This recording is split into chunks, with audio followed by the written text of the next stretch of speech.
What's going on, you bunch of heathens? Today we are checking out part 2 of the Battle of Mogadishu by the operations room. I really enjoyed the first one, and so far I've enjoyed all their videos. So I wanted to check out part 2 relatively quickly because I was really enjoying it. So let's jump in.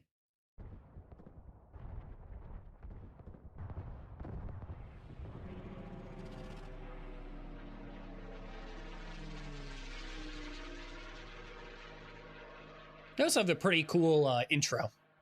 I will say that. This video is sponsored by Conflict of Nations, a free online player versus player strategy game where you can lead your nation in a modern day global conflict. Set in the present day, research and make best use of over 100 cutting-edge weapons and vehicles to fight with up to 64 real players at a time in exciting real-time combat. 3 years ago. Choose your country and start fighting your way to victory. Honestly, I will say I prefer ads either right in the beginning or right at the end. I'm not a big fan of having them in the middle. But 3 years ago, I think I'm safe to skip it. This is Uniform 6-4. We've got a lot of vehicles that will be almost impossible to move, quite a few casualties. Getting to the crash site will be awful tough, pinned down. Uniform 6-4, this is Romeo 6-4. Danny, I really need you to get to that crash site. This is Uniform 6-4. I have numerous casualties. Vehicles that are halfway running. Gotta get these casualties out of here ASAP. The convoy, lost in the city and sustaining heavy casualties, heads back to the airport. I remember that scene in the movie. I do remember that scene in the movie. I'm gonna watch the movie after this video. With Sergeant Ebersman and most of Chalk 4 aboard. The quick reaction force of 12 Humvees has tried to fight its way back into the city, but is ambushed en route and also return. Okay, right there, yeah. The person in my comments from last video, yes, you were right. Chalk 4 did end up leaving with the convoy. Airport. The Rangers and Delta operators besieged at the first crash site will have to fight on into the night. The Delta and Rangers have become mixed together during their fight to the first crash site. Ranger Sergeants Williamson and Goodell, Lieutenant Lechner, and Privates Nethery and Erico have been hit en route, and Delta Sergeant Fillmore has been killed with a shot to the head.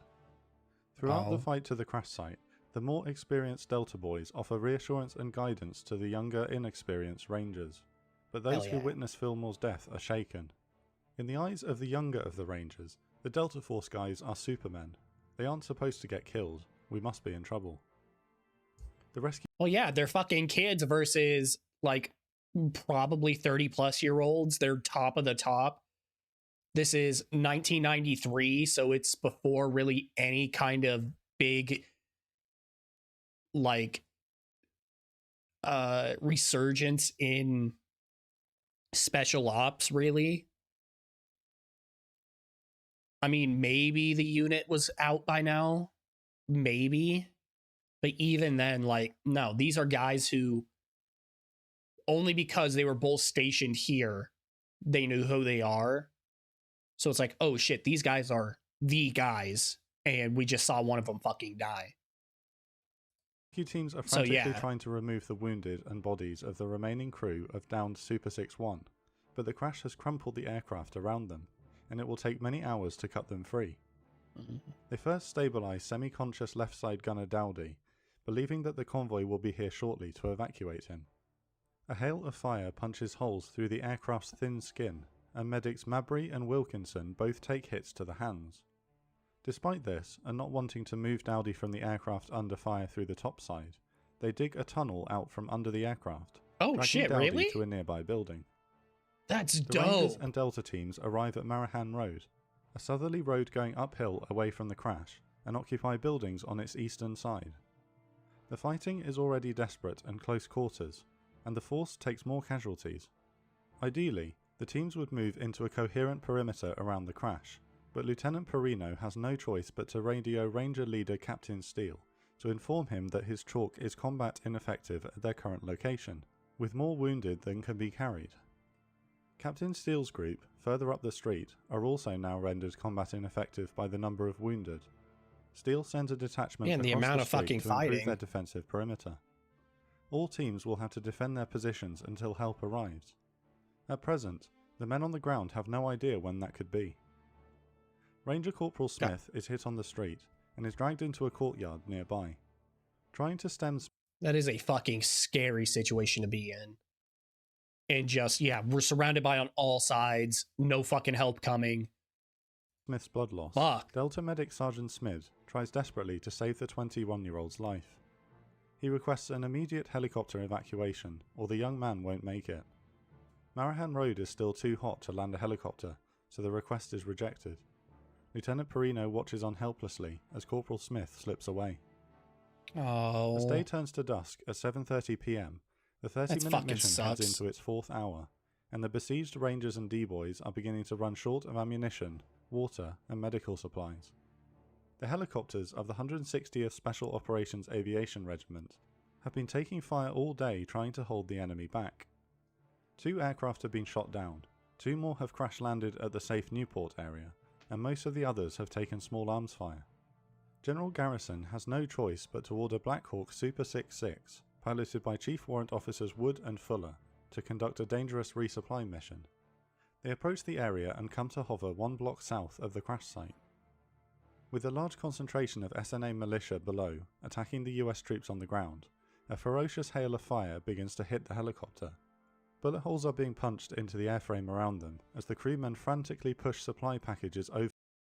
Yeah, so basically, like I don't remember what year it was. It was in Afghanistan, I believe. The super viral video of the Blackwater helicopter resupplying, kind of.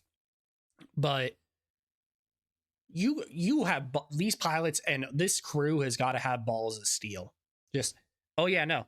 Second we start to hover while our crew chiefs are trying to toss their shit out, we're taking fucking fire from the street, and we're gonna fucking hold it here until these guys get the ammo. Balls of steel and great fucking pilots. To the street below. Super 66 hovers there for 30 very long seconds. Delta Force Sergeant Zagodi, 30 seconds is a long fucking straight time. off of the returning lost Humvee convoy and straight into the Black Hawk to head back in to help his friends, takes a non-fatal hit to the face. Rounds tear into the engine and gearbox, but the Black Hawk holds its hover until all of the supplies have been shoved out of the door. Miraculously, Super 66 completes its resupply, and Wood and Fuller climb the helicopter out of the danger, nursing it back to the airport.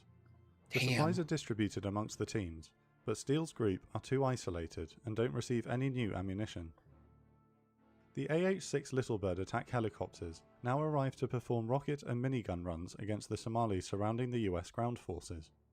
The SNA militia are now arriving with heavier truck-mounted machine guns and recoilless rifles. With the isolated US groups not able to form a coherent single perimeter, the risk of friendly fire is high.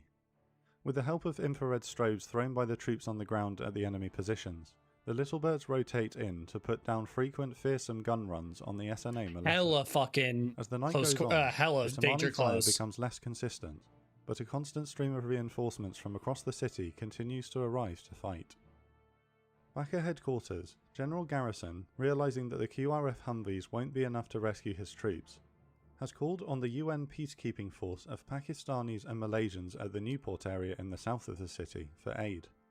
Not a quick reaction force, and having not been given warning of the raid, it is taking a few hours for the rescue column, armed with 4 M48 tanks and 32 Condor armoured personnel M48s, damn, that's kind of outdated. For the rescue mission into the city.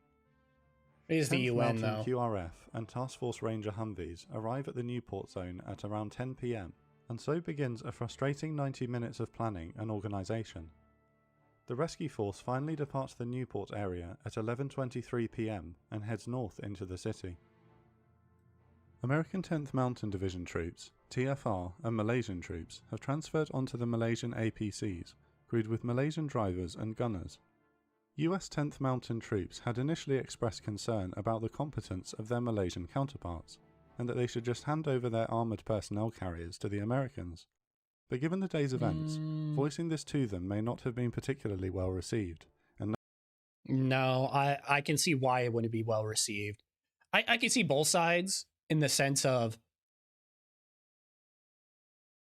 10th Mountain, they want to be the ones to go get them. They don't know anything about these Malaysian guys. At the same time, if I'm fucking the Malaysian guy, I'm going to be fucking pissed that this fucking random dude is questioning my training when we have to be the ones to go save them.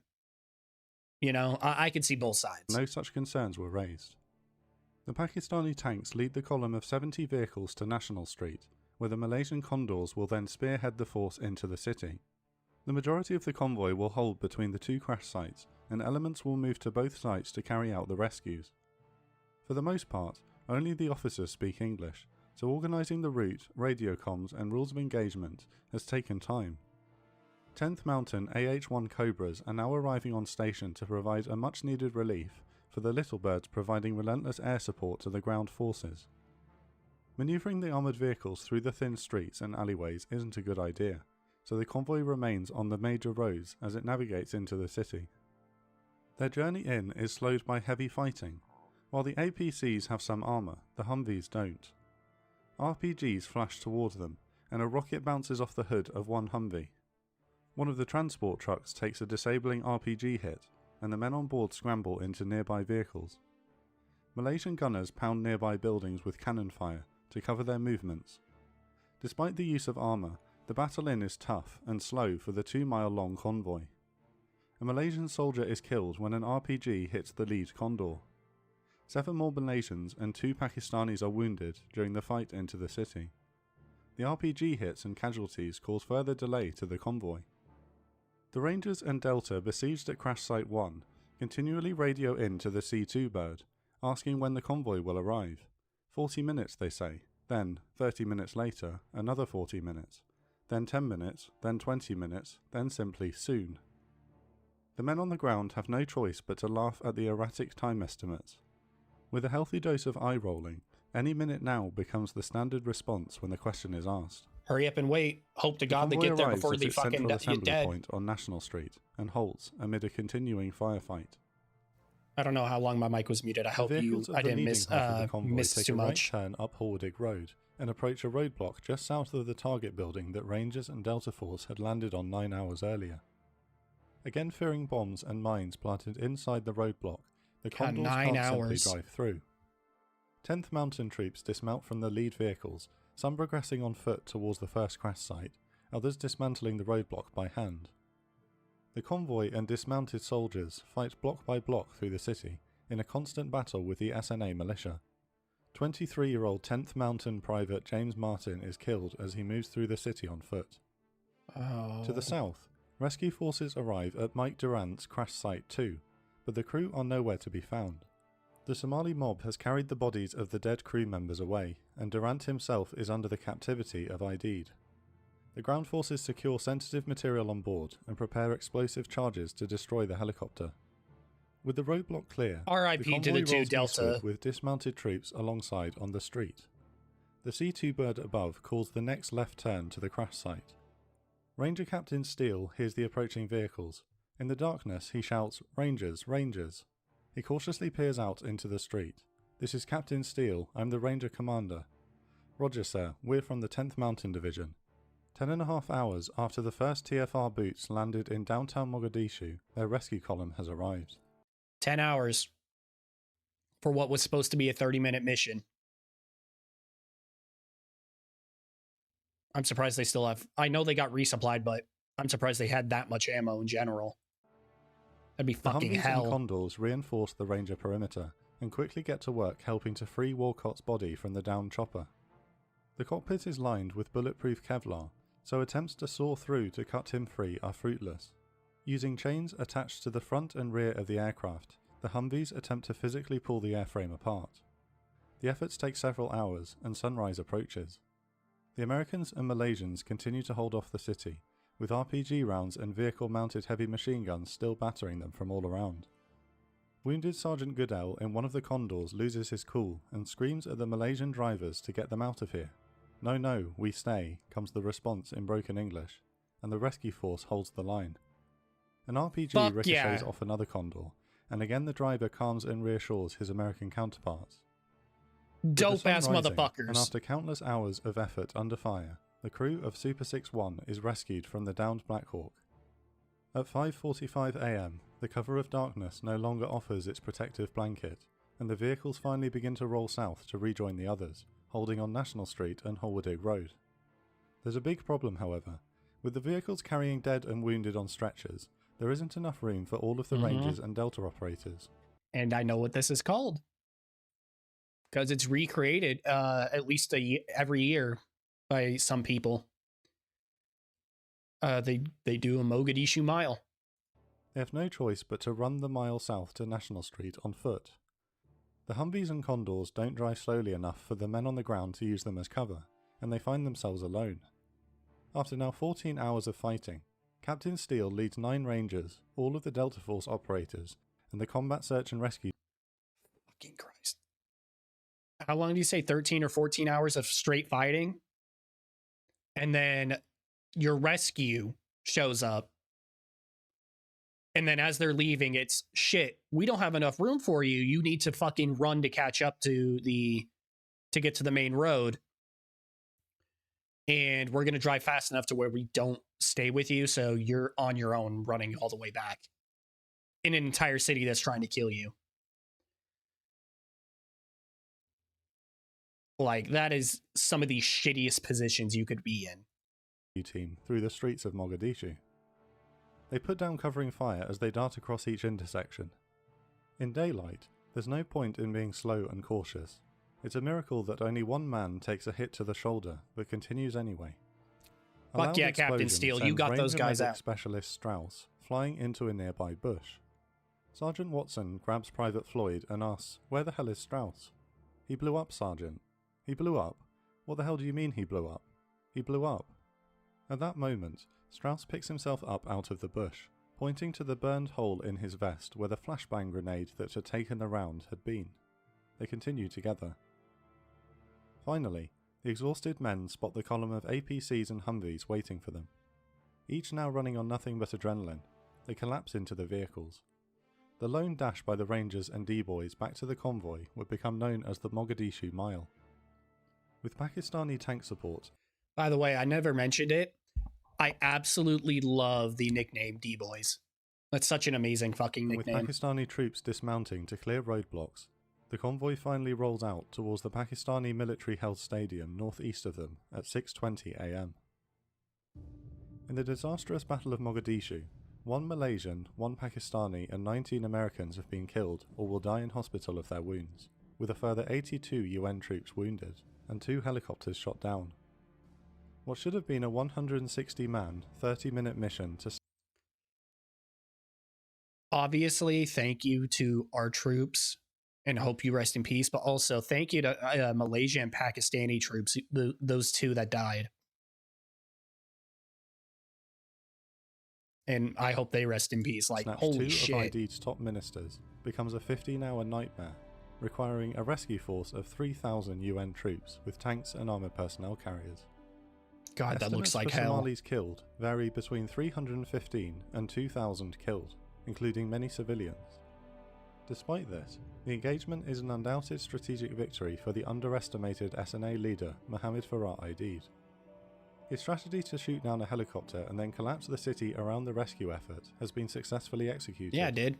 For a second there, I was about to fucking disagree, but no, I thought he was going to say something along the lines of, "Damn, kid, get off of there. You're going to fucking hurt yourself." I thought he was going to say it was a victory for us. And I was going to say, no, it wasn't.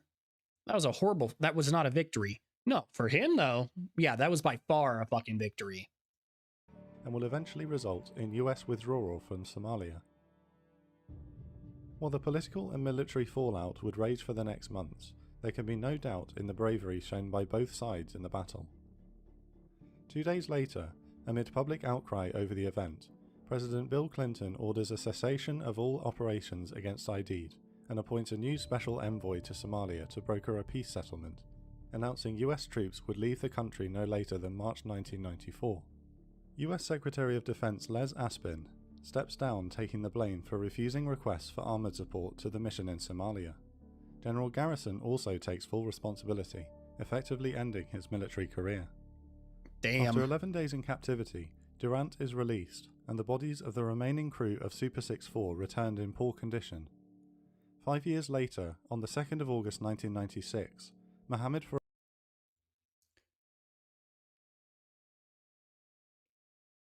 Their bodies shouldn't have been desecrated.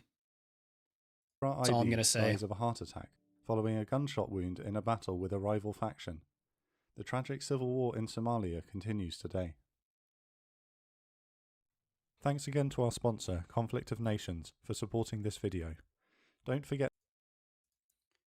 Yep, that was the Battle of Mogadishu Part 2. Make sure you check out the original video, give it a like, and subscribe to them. Like and subscribe if you want to continue seeing me. And until next time, take care of yourselves. See ya.